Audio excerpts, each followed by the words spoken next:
if there was one car that did everything you ever needed. A car that was very practical, a car that was very fuel efficient, but also a car that was fun, and a car that satisfied your emotions. Has there ever been a car to do that?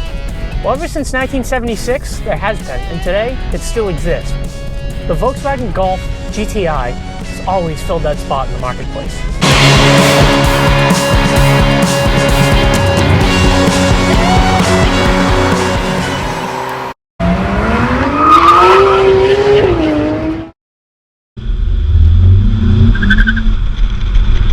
So what's it like to drive the GTI? Well, in one word, if I had to sum it up, it would be insanely fun.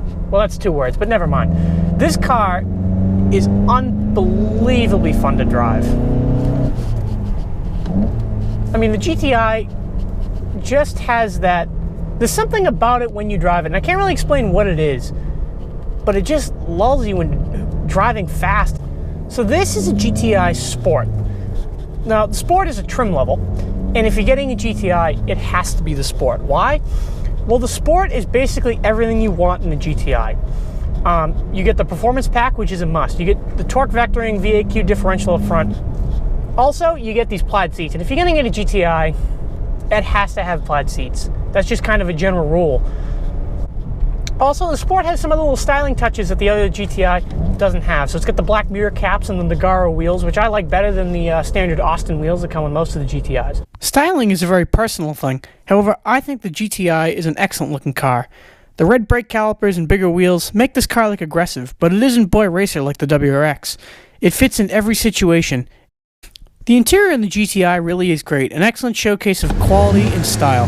The plaid seats are absolutely fantastic and a must if you're buying a GTI. It really does feel like a miniature Audi in here. Now, I'm not someone who's a huge fan of technology in cars, however, I do find myself using Apple CarPlay a lot. It's great for music and makes texting very easy and intuitive when driving, and not distracting.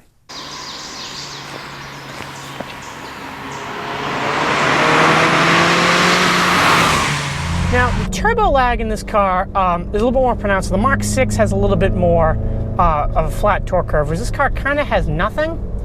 Nothing. There it goes, see? And once the turbo's on, it's fast. This is a very fast car. Now, I'm someone who usually prefers naturally aspirated cars, but I will say a turbo is fun. If you've seen my last review, I maybe was a little harsh on turbocharging. However, that's not to say that turbocharging isn't fun, nor does it not have its place. The performance pack is definitely an option you should get. It really does transform this car. For one thing, you get 10 more horsepower, and the torque vectoring makes a huge difference. I mean, it feels like Yoda is standing in the apex of the corner and he's using the force to pull you in. It's otherworldly how good the torque vectoring is in this car. The shifter in this car actually isn't bad. It's not, it's no GT3, but it's actually good. It is a cable shifter, and it is front-wheel drive, which, usually can affect the quality of the shifter, but it is good. Well, while we're in the department of shifting, rev matching. So easy to rev match this car, which is awesome. The blippability, I don't know if that's a word, but I'm making it a word, is fantastic in this car. The problem is the heel and toe placement is okay. It takes a little bit of getting used to. Because the brake pedal sits further above the gas pedal and the brakes are so sensitive, it makes it a little hard to heel and toe. Brakes in this car are fantastic. They have great initial bite. They're very sensitive, which is great. This is a car that's set up very well for performance driving. And it really doesn't compromise anything. It's not like it's an uncomfortable car. Like a John Cooper Works Mini is harsh. This is not, it's not like an FRS or anything where it's loud. This car is comfortable. I mean, it really does do everything. And the Fiesta ST, if you're really splitting hairs, is more fun. But the Fiesta ST, now I love it, and I'm actually considering buying one.